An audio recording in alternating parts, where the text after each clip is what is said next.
So I'm Jason Charbonneau. I'm going to be talking about UFOs and the controversy over the mystery airships in 1896-7 in U.S. and Canadian newspapers.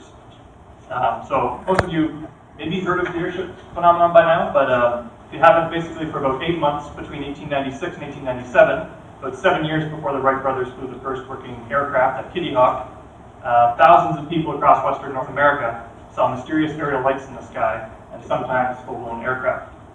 There were hundreds of sightings, thousands of witnesses, mostly in the United States, and over 1,200 newspaper articles published on the phenomenon in 408 different papers in 41 American states and 6 Canadian provinces. And newspaper articles are the only extant sources on this phenomenon. The craft that people saw, as you can see here, and these are some of the only illustrations done of what people saw, were clearly absurd. Most of them had things like flapping wings, technologies that could not possibly have worked, and yet still outperformed, still really performed decades ahead of their time. Pulled off maneuvers that just weren't possible at the time. When the sighting stopped quite abruptly in April of 1897, no culprits ever came forward, no flying machines were ever unveiled to the public, and there was no great leap forward in aviation technology as one would expect if this were the work of some secret inventor, which was really the default assumption at the time. So because it involved flying machines and because the mystery was never really resolved, the airship mystery has often been compared to the modern UFO phenomenon. But the exact relationship between these two waves has never really been made clear, and it's never really been explained what these things were. And the secondary literature really comes to no conclusion, or no consensus whatsoever. So I'd like to suggest that the key to explaining airships and to explaining UFOs is to refocus our attention away from the craft themselves and towards people that saw them, people who discussed them, and the public discussion in the newspapers. So to that end, my presentation is going to explore some of the newspaper articles of the time and to situate my findings within the contemporary discourse on aviation. I'm going to argue that the phenomenon reflected Americans' expectations for flight and helped generate enthusiasm for aviation, and may even have helped hasten the progress of American aeronautics. So before I'm actually going to get into the sightings, I'd like to talk a little bit about aviation before the sightings began. The airships weren't exactly unexpected at the time. By 1896, there had already been many decades of working towards flying machines. So really briefly, the first manned air balloon was flown in France in 1783, the first monoplane in England in 1848, and first glider in 1853. So by the 1890s, experimental flying machines were flown on a regular, and aeronauts were constantly inching their way towards longer and more predictable flights. So you have people like Horatio Phillips in England with this bizarre contraption, Otto Lilienthal in Germany, Samuel Langley at the Smithsonian Institute in the US, and Octa Chinook in the US as well. So by 1896, these men had already proven that craft could generate lift and fly, they just couldn't steer them yet. So for this reason, flight was never really referred to as such. It was referred to as aerial navigation because it was the navigation part they were trying to work out. So in addition to overcoming these technical problems of navigation, aeronauts were also trying to overcome a stigma imposed by the public and the academy. The New York World in May of 1896 claimed that just 17 years ago, a career could be ruined for lecturing on the subject of aeronautics. The Bedford Daily Mail in Indiana claimed that an interest in flight was indicative of a mild form of lunacy in the public mind. But if you read these papers at the time, you get a sense of a recent sea change in the respectability of aviation. The New York World, the same New York World article, claimed that now the much derided cranks are having their innings, and also noted that Mr. Chinook here had just been elected the president of the American Society of Engineers. So in the months before the sightings began, papers were regularly reporting on experimental test flights with great enthusiasm. The New York World in May 17, 1896, reported on Samuel Langley's aerodrome, which was successfully flown for I can't remember how long, like I say here. Looks remarkably like a World War I era triplane, actually. And the article opened by claiming that readers were reading of the fulfillment of a world-old dream, and went on to say that today we are on the threshold of a more important application of science even than the steam locomotive. Professor Langley's flying machine introduces a revolution in transportation more radical than that which any invention has wrought in the past. Inventors, scientists, and military men occasionally commented on the promise of aviation. In January of 1896, a Lieutenant J.K. Cree of the U.S. Army published an article in the North American Review expounding on the many benefits of aviation. Cree claimed that an airship will cause an entire revolution in the art of war, more stupendous than that caused by any invention since that of gunpowder, that will nullify strategy and make vital changes in the principles of attack and defense. Cree claimed that aviation would supersede naval technologies, that fleets of airships would replace navies, and that ground defenses would become obsolete. The result, according to Cree, would be an incentivizing diplomacy and shortening wars. The Salt Lake Tribune, which reported on Cree's article, claimed that if wars were fought by airship, there would be less destruction and less loss of life 1,000-fold than by a forcible landing. The Oshkosh Daily Northwestern claimed that the next great war will be fought in the clouds, out of sight perhaps of earthly spectators. Of course, airships really did the opposite, just brought civilians closer into combat, but at the time there was great enthusiasm. At the time, the Cubans were fighting the War of Independence against the Spanish, and there was a lot of talk in American papers about the U.S. Army bombing Havana by airships in order to free the Cubans. In August of 1896, reports began circling of an arsenal in the... Oh, sorry, this is illustrations on a J.K. Creed article about airships bombing enemy fortifications. And they said they were going to use dynamite torpedoes, which I think is just a great term. A great band name if anybody's looking for one. But in August of 1896, a report began circling of an arsenal in the clouds. Papers that reported on this claimed that it was being built in Florida for the express purpose of bombing Havana. It was said that it would fly above the gunfire and drop dynamite torpedoes, just as Creed had described. The Anita Republican described this warship as a fin de siècle system of warfare that promised to revolutionize all other modern methods.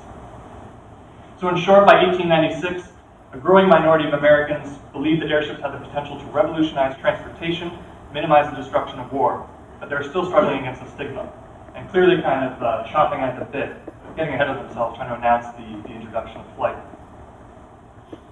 So, onto the sightings themselves. The majority of the sightings occurred in 8 months between November of 1896 and April of 1897. Most witnesses saw only lights, just as many witnesses to modern UFOs did, which they claimed were distinctly electrical in nature and compared them to the arc lights common in street lamps of the time. The first widely publicized sighting occurred on November 17, 1896, over Sacramento. Most people saw only what they described as a powerful headlight, but those who claimed that they saw some sort of structure behind the light claimed that it had an egg-shaped body with 4 propellers pointed straight downwards, and that it kind of moved through the air with a swaying or undulating motion, which at least a few witnesses described as if it was kind of bouncing on rapids downstream. There were repeat sightings over Sacramento and the Bay Area on November 22nd. This time 2 lights were seen, one pointed straight forward, one pointed straight down. Again, those who claimed that they saw a structure claimed that it had an egg-shaped body. Some said that it had flapping wings. Others said that it had propellers. There was always lots of disagreement over what these craft looked like. There were similar beams of light seen over Tacoma, San Jose, Washington, and Alberta and BC in the following days. The airship story then died out by about mid-December of 1896, but was revived with new sightings over Nebraska on February 2nd. And the sightings then spread to Kansas, Missouri, Iowa, Minnesota, Illinois, Wisconsin, Indiana, and Michigan, kind of generally moving east, then reverse course, moved down through Missouri, and arrived in Texas and Louisiana by about mid-April of 1897. Now, amongst all these mass sightings, there are also a few what we might call close encounters of the third kind. And if I'd known I had more time, I'd prepared a description of some of these because they're really quite remarkable. Most of these were printed in April of 1897 during the real peak of the airship wave. Most of these sightings had only 1 or 2 witnesses as opposed to big groups. And in the typical sighting, an aircraft would land, usually human pilots would get out, have some sort of exchange with the witness, often ask for some sort of trivial favors. One witness was asked to mail some letters for the airship pilots. A few witnesses were asked for water. Then the pilot might show the witness around the craft a little, tell them a bit about how it works, and every craft was described differently. Some were described as running on steam, others on electricity. Every craft was described differently. All the mystery pilots described their own backgrounds differently. Some claimed to be secret inventors, others claimed to be from different planets. There's really no consistency in the descriptions of the craft or the descriptions of the pilots. And then the pilots would jump inside these craft and they would fly away, and the whole encounter would last maybe half an hour to an hour. So by April of 1897, during the peak of the wave, the story had become a national obsession. The Galveston Daily News claimed that the airship was the sole topic of conversation in all circles in this city. Even those hostile to the airship story, and a lot of papers were, most papers were, agreed that it had dominated public discourse. The Chicago Record, a paper very hostile to the story, spoke of the airship disease, a terrible scourge that had virtually covered the country. So how else did people react? Well, in my research I found that any commentators reproduced the same triumphalism of earlier coverage of test flights and viewed airships as icons of human ingenuity and technological progress, if not as literal flying machines. Descriptions of the craft conveyed a sense of awe and wonder. I've just compiled some of the phrases used to describe the craft. They're described as a mystic flying light, mysterious aerial visitor, mysterious heavenly visitor, mysterious airship, aerial monster, mechanical wonder, or ghostly airship. For large groups, sightings were a thrilling and positive experience. People held airship watching parties outside their homes and usually welcomed the airships when they came to their local towns. At closer range, however, where craft could be more clearly seen, people were much more likely to feel fear and awe. People in Kansas ran for their cellars when they saw an airship, fearing that a great calamity was impending. C.G. Williams of Greenville, Texas, claimed he was frightened out of his senses when he saw an airship land. There were also several cases in which animals, usually dogs and horses, showed unusual amounts of fear in reaction to the airships. And most of you probably know that's also kind of a feature of modern UFO phenomena, is that animals just go wild. Many interpreted the sightings religiously, and I think that religious interpretations are actually really downplayed in the secondary literature. Like at all times, it seems people believed that they were living in the Eschaton, or the end times, and the airships were naturally seen as supernatural omens. The Dallas Morning News claimed that some believed that the end of time is drawing near, and that the strange visitations are heavenly inspectors going about to judge the world. The Austin American Statesman claimed that airships were manned and sailed by celestial crews. The San Antonio Express claimed that preachers say it is from the other world and is the advent courier of the second coming of Christ. Jim Smith, a black man, believed that the airship was the return of Noah's Ark, with wing-like attachments going to save the black residents of the Mississippi lowlands from a flood. But despite these supernatural interpretations, the dominant opinion was very much that these were mortal creations, the work of some secret Thomas Edison-like inventor, who was testing his test craft before unveiling it to the world. So everybody kind of expected that, within a few days or a few weeks, there was going to be this great revelation, and we were all going to have flying machines. Of course, it never came. Even knowing that they were man-made, people still interpreted these as awesome icons of technological triumph, and early glimpses of a technology that would soon change the world for the better. This idea was expounded even by the mystery pilots themselves in cases of close encounters. The Milwaukee Sentinel reported on a letter supposedly dropped from an airship, which promised that the introduction of flight would revolutionize all present methods of transportation. Another pilot, who identified himself only as Wilson and showed up in a few encounters, said that flying machines would be in general use worldwide within 2 years. He was not quite right. C.G. Williams, after giving an inspection of a landed craft, came away with a glowing review, saying that it is a grand invention, and I am fully convinced that in a short while we shall discard slow railroad trains and ocean steamers. Indeed, the hope amongst many of those in the West was that the airships would replace the railroad's monopoly on transportation. Governor Leedy of Kansas, after seeing an airship for himself, said that I don't know what the thing is, but I hope it may yet solve the railway problem. Again, the plot to bomb the Spanish reemerged in the sighting reports. One man was quoted in a paper as saying that he believed that the airships were a secret design by Thomas Edison, which the government was testing for use against Spain. Even the airship pilots themselves pushed a Spanish connection. The Auburn Granger reported that the crew of a landed craft told a witness that they were carrying dynamite to Cuba to destroy the Spanish Navy. When reporting on the airship sightings, the Austin American Statesman took the opportunity to list all the benefits. And I quote, "The airship will be an additional extermination of distance, and it will draw continents together as the railroad locomotives drew cities together.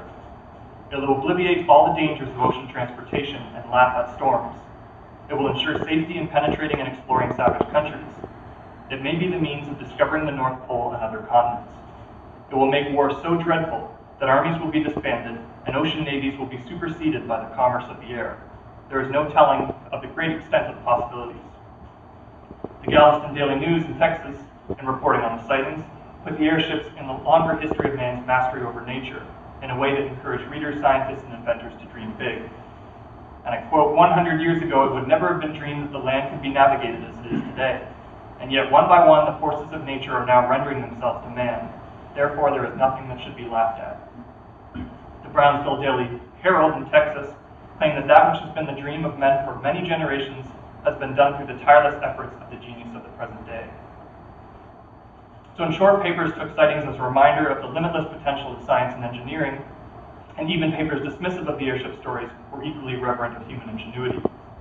Some writers said explicitly that even if the airships were fake, real airships were soon to come, and that they would come in the same kind of way with these really mysterious, distant sightings. In a situation similar to the modern UFO discourse, academics were planted firmly against the airship phenomenon. They were having none of it. Meet G.W. Hugh, who we might call the arch skeptic of the day. He was at Dearborn Observatory, which is actually the same place that J. Allen Hynek was at when he was the chief UFO debunker in the 50s and 60s. Kind of an interesting parallel. Hugh claimed that all sightings were just misidentifications of the star Alpha Orionis, and witnesses and proponents relied on their observations, whereas skeptics, like today, relied on deductive arguments and arguments about the plausibility of such a scenario. So the same tension between first-hand experience and expert opinion that dominates the modern UFO discourse dominated the airship discourse as well.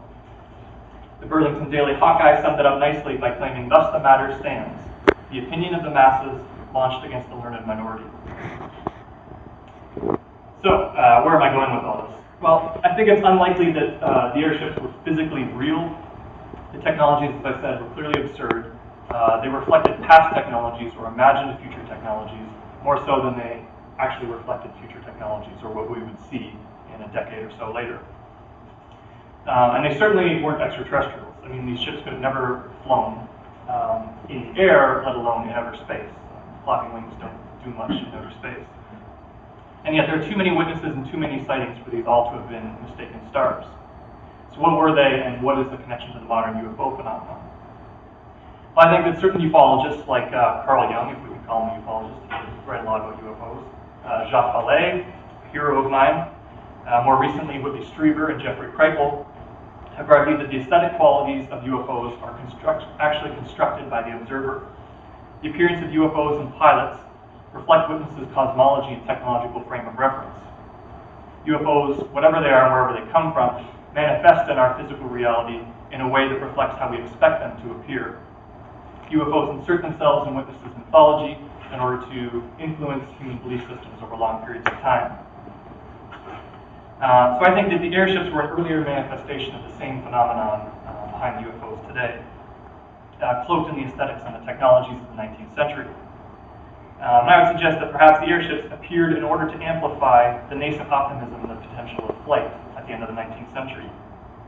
Sightings shocked and wowed witnesses and humbled them before the glory of flying machines, and pitted a broad base of believers against conservatives in the scientific establishment, and helped propel crank science to the status of a national obsession. Sightings engaged experts and the public alike in imagining a revolution in war, transportation, and commerce. Sightings served to prepare Americans for this near-to-come revolution, and maybe even helped bring it about by stirring public interest in this fringe science. So I don't think we'll ever really be able to determine exactly what the impact of the airship phenomenon was on the history of aviation, but I think it's interesting that contemporaries had already imagined a connection.